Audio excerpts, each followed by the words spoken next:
नमस्कार, मैं भावना अवस्थी। आप देख रहे हैं वीर सूर्या टाइम्स। नोएडा के दलित प्रेरणा स्थल पर हजारों की संख्या में बसपा कार्यकर्ता रहे मौजूद। बसपा के संस्थापक काशीराम साहब को दी श्रद्धांजलि। हजारों कार्यकर्ताओं ने काशीराम साहब अमर रहें, बाबा साहब अमर रहें का दिया नारा। कार्यक्रम में दिल्ली प्रदेश बसपा के प्रभारी सीपी सिंह रहे मौजूद। सीपी सिंह के अलावा अन्य बसपा कार्यकर्ताओं ने क्या कहा, देखिए मनीष कुमार सूर्यवंशी की खास रिपोर्ट। दोस्तों नमस्कार, मैं मनीष कुमार सूर्यवंशी और आप देख रहे हैं वीर सूर्या टाइम्स।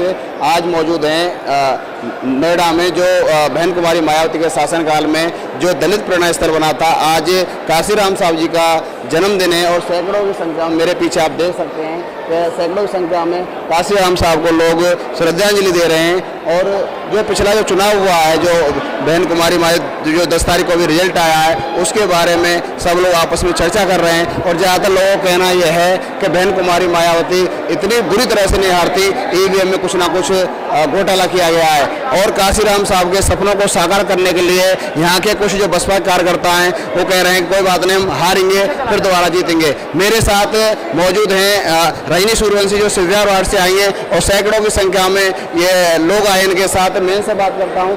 रजनी जी, आज आए हैं दलित प्रेरणा स्थल नोएडा पर, क्या कहेंगे, किस तरह से आप कहेंगे? और आपने श्रद्धांजलि भी दी है और सैकड़ों की संख्या में लोग आए हुए हैं, क्या कहेंगे? मैं आज पहले तो मान्यवर साहब का आज जन्मदिन है, उनको कोटि कोटि नमन करती हूँ। और ये जो बहन जी ने जो यहाँ पे हमें एक स्थल, ये जो हमारे प्रेरणा स्थल हमें बना के दिया है, उसका मैं बहन जी को बहुत बहुत धन्यवाद करती हूँ।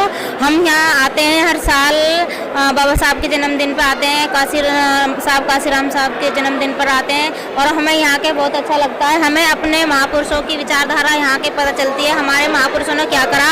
और यही ऐसा ही बहन जी ने लखनऊ में बनाया है और यहाँ पे नोएडा में भी ये बनाया है। मैं उनका बहुत बहुत धन्यवाद करती हूँ। जो हमारी आने वाली पीढ़ियाँ हैं और ये सब जानेंगी कि हमारे महापुरुषों ने क्या करा। और हमारे साथ शिवहर वार्ड 56 से बहुत भारी संख्या में लोग आए हैं साहब काशीराम साहब को नमन करने। और बहन जी का जो अभी हमारा 10 तारीख को रिजल्ट आया है, उसमें बहन जी ने कहा है हम हारे नहीं हैं, कोई नहीं, हम दोबारा लड़ेंगे, जीतेंगे। जब तक इंसान कोई गिरेगा नहीं तो वो उठेगा कैसे? तो गिरना भी ज़रूरी है और उठना भी ज़रूरी है। और आगे से जो हमारे जो कमियां रही हैं, उन कमियों को दूर करते हुए हम इलेक्शन दोबारा लड़ेंगे। दोबारा जो आएगी, जो भी चुनाव आएंगे, हम मेहनत करेंगे पूरी तरीके से और अपनी सीट दोबारा से बहुजन समाज पार्टी की सीट निकालेंगे और सरकार भी बनेगी। एक टाइम ऐसा आएगा कि मेरे साथ दिल्ली प्रदेश के प्रभारी सीपी साहब मौजूद हैं। सर, क्या कहेंगे, आज श्रद्धांजलि देने आए हैं काशीराम साहब?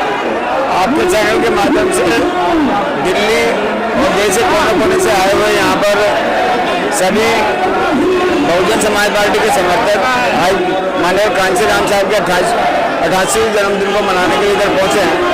तो मैं देश और यहाँ के सभी लोगों को उनको श्रद्धांजलि अर्पित करता हूँ। और ये कहना चाहता हूँ कि यदि हम इधर चल कर आए हैं तो हमें अपने महापुरुषों की बात को भी मानना चाहिए, जो उनकी चाहत रही है कि ना बिकने वाला समाज बनाकर अपने पैरों पे खड़े होकर इस देश की शासन प्रशासन में भागीदारी लेनी है।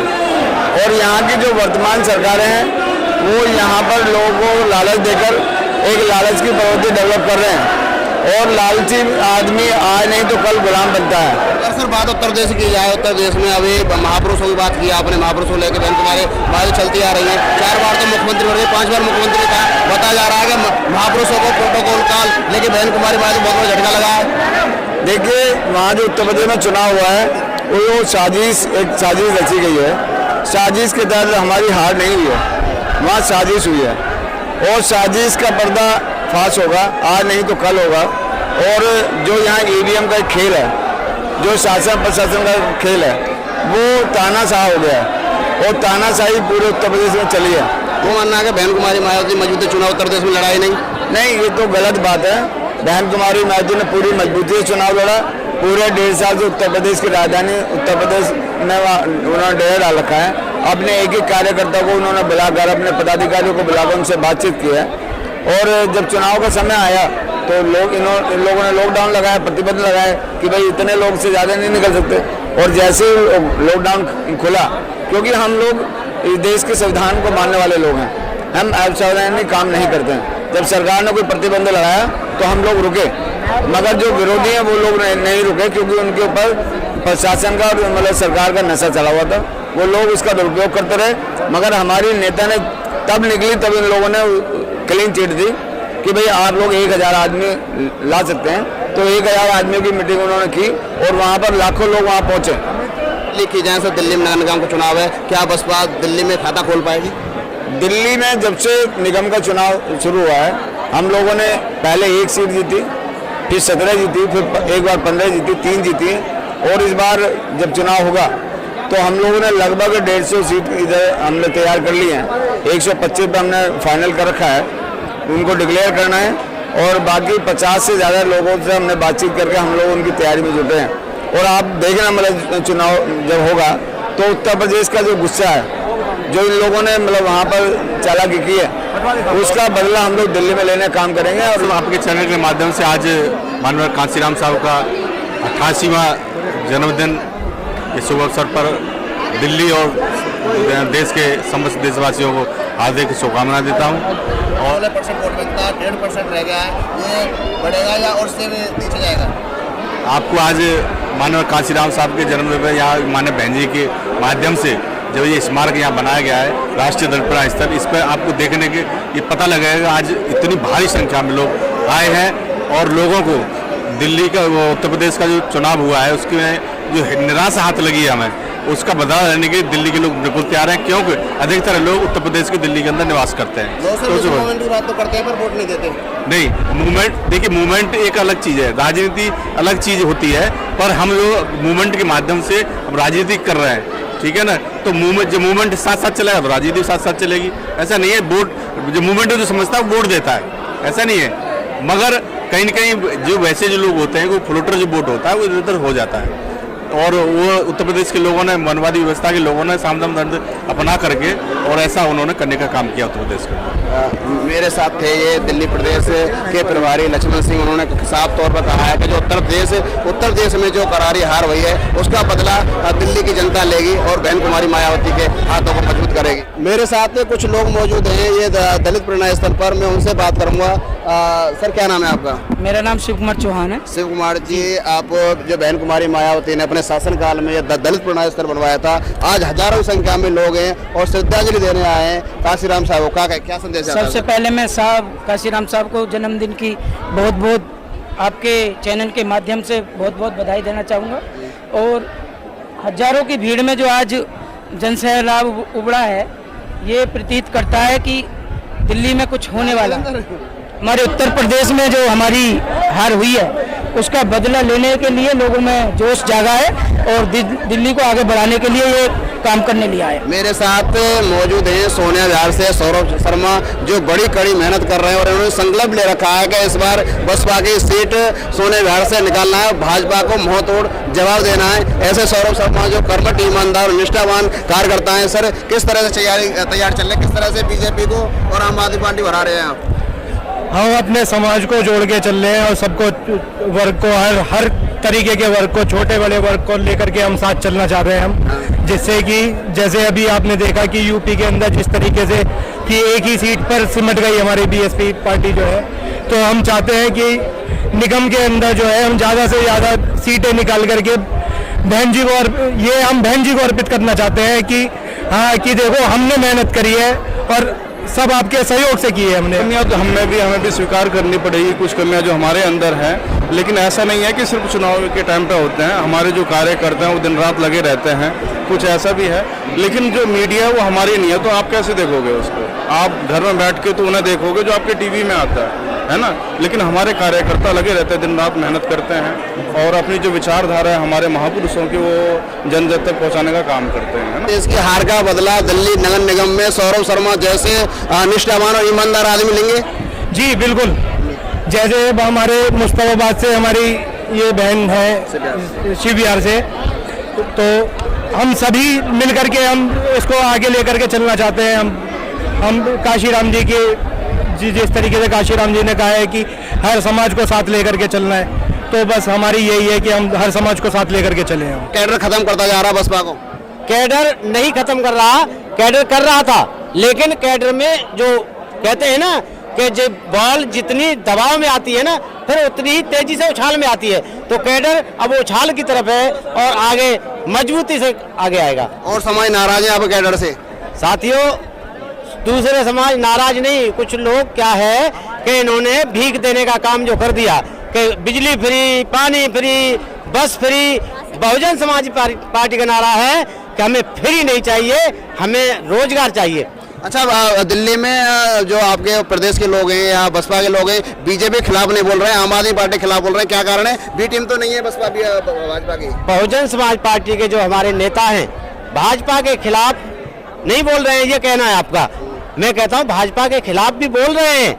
क्यों बोल रहे हैं कि हम देख रहे हैं कि भाजपा हमारे संविधान को खत्म करती जा रही है, भाजपा हमारे निजीकरण को लाके हमारे नौकरियों को खत्म कर रही है, आरक्षण खत्म कर रही है। फिर भी लोग वोट देते आ रहे हैं। ये जो गहराई से नहीं सोच रहे। दिल्ली कैसे फतेह करेंगे आप? नगर निगम का चुनाव नजदीक आने वाला है और उत्तर प्रदेश हार चुके हो आप बुरी तरह से। बाबा साहब का इशारा है ना जो, वही हमारे लिए सब कुछ है। तो भाजपा में चला गया है सारा। वो भाजपा वाले तो कुछ भी कह सकते हैं, लेकिन दुनिया जानती है कि बाबा साहब कौन है कौन नहीं। निगम का चुनाव है दिल्ली में, क्या कहना चाहोगे? नगर निगम के चुनाव की पूरी तैयारी है और किसी भी हार से हमें सबक लेना चाहिए और वही सबक ले रहे हैं। आगे नगर निगम के चुनाव में वो मुंह देखने को नहीं मिलेगा। इस तरीके से तैयारी कर बात की जाए, कुछ लोगों का मानना है जो बहन कुमारी मायावती का जो प्रोटोकॉल है, जो पैटर्न है, जो कैडर है, उससे बड़ा नुकसान हुआ उत्तर प्रदेश में। नहीं, पैटर्न से कोई नुकसान नहीं हुआ, कुछ लोगों की सोच से नुकसान हुआ। पैटर्न बहन जी का और पार्टी का सही है, पैटर्न में कोई गलती नहीं है। अगर बात की जाए कि कुछ लोगों का मानना है कि बीएसपी ने बीजेपी को समर्थन कई बार किया और ये कह दिया कि बीजेपी को सपा को हराने के लिए बीजेपी को वोट दें, क्या कहना चाहिए इसको लेकर? बीजेपी को वो सपा को हराने के लिए बीजेपी को वोट के लिए कभी बहन जी ने नहीं कहा, ये दुष्प्रचार है। बहन जी ने ये जरूर कहा था कि सपा को सबक सिखाने के लिए अगर हमें एमएलसी में कहीं कोई भी किसी की सपोर्ट करनी पड़ी तो उसको करेंगे, कोई चुनाव में उसके लिए नहीं करना पड़ेगा। कुछ लोग कहते हैं कि बीजेपी से बहन कुमारी मायावती डरती है। बहन जी तो किसी से नहीं डरती है, बहन जी से सब डरते हैं, चाहे बीजेपी हो या सपा हो या कोई भी हो, सभी डरते हैं। तो इस बार बात की जाए नगर निगम में जो चुनाव होगा कैडर को लेके होगा या विकास को लेके होगा या फिर कैसे किस तरह से होगा? पार्टी कभी अपनी आइडियोलॉजी से कभी नहीं हटी है, ना हटेगी, ना हटी है ना हटेगी। और पार्टी अपनी आइडियोलॉजी के आधार पर चुनाव लड़ेगी और जीत के दिखाएगी। क्या लगता है कि दिल्ली में खाता खोल पाएंगे आप? खाता नहीं खोलेंगे, ये तो आने वाला सबक सिखाएगा, मेयर भी बनाएंगे। ऐसे उत्तर प्रदेश में बात करते तो बहन कुमारी मायावती पांच बार मुख्यमंत्री बन रही है, एक सीट निकाल पाए, वो भी अपने दम पर निकाली उन्होंने। ये देखो फिर वही वाली बात आती है कि ये सोच का फर्क है कि कहाँ के अपने दम पे या किसी के दम पे। अगर अपने दम पे तो निर्दलीय लड़ लो, पता पड़ जाएगी अपने आप को। भाई पार्टी का वोट किसी के भी साथ सपोर्ट में है, पहले से पार्टी के पहले से पार्टी का वोट परसेंट बहुत ज्यादा घट चुका है और दिल्ली में पहले 16% था, आज वो 1.5% हो चुका है। क्या बीएसपी खत्म होने कगार पर है? खत्म होने कगार पर नहीं, आप होने कगार पे। अंधेरे के बाद उजाला आता है और आने वाला टाइम उजाला का है। ये थे मेरे लाल पन्नालाल गौतम जी, उन्होंने कहा अंधेरे के बाद उजाला आता है। बीएसपी ना कभी खत्म हुई थी ना होगी और ये जैसे हम एक बार हारेंगे और जीतेंगे। बहुजन समाज पार्टी के हाथों को मजबूत करेंगे दोबारा सत्ता जब अगले वाले चुनाव में, चाहे एमपी का चुनाव है, चाहे पार्षद का चुनाव है, चाहे एमएलए का चुनाव हो, बहुजन समाज पार्टी को सत्ता में लाएंगे। सत्ता में हर बार लाते हैं, इस बार 5 बार मुख्यमंत्री बना रहे थे बहन कुमारी मायावती को और 1 सीट आई है। सर क्या सबक आता है इससे? बीजेपी भी 2 सीटों से आज सरकार चला रही है, तो बहन जी की 1 बार सीट आ गई तो क्या हो गया, हम अगली बार संघर्ष करेंगे, फिर आएगी सीट। अगर बात दिल्ली की जाए, दिल्ली में बहन जी का पहले 16% वोट बैंक था और 19 पार्षद थे और 2 विधायक थे, आज बहन जी बिल्कुल नील हो चुकी है। क्या लगता है आपको इस बार खाता खोल पाएंगे या नहीं खोल पाएंगे?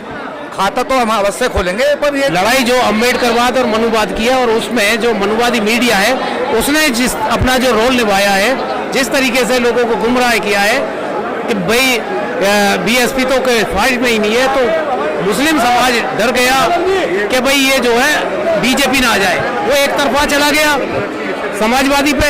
अब जो अति पिछड़ा वर्ग है और जो एससी में वर्ग है वो अगर के भाई उसकी आ जाएगी मतलब समाजवादी की, तो गुंडों की सरकार आ जाएगी, उसने फिर बीजेपी को वोट किया। कुछ लोगों को मानना है कि बहन कुमारी मायावती घर से निकलते नहीं है, सीमा से निकलती नहीं है, और वे कार्यकर्ता तो बहुत मेहनत करते हैं, पर लेकिन बहन कुमारी मायावती ने कोई बड़ी रैली भी नहीं की और बिल्कुल साइलेंट मोड पर आई। क्या कहेंगे? नहीं, ये सब भ्रामक प्रचार है और वोटर को गुमराह करने की बात है, कार्यकर्ता का मनोबल तोड़ने की बात है। बहन जी 24 घंटे 365 दिन सक्रिय रहती हैं, ऐसा नहीं है। बहन जी जो है जितना काम करती हैं शायद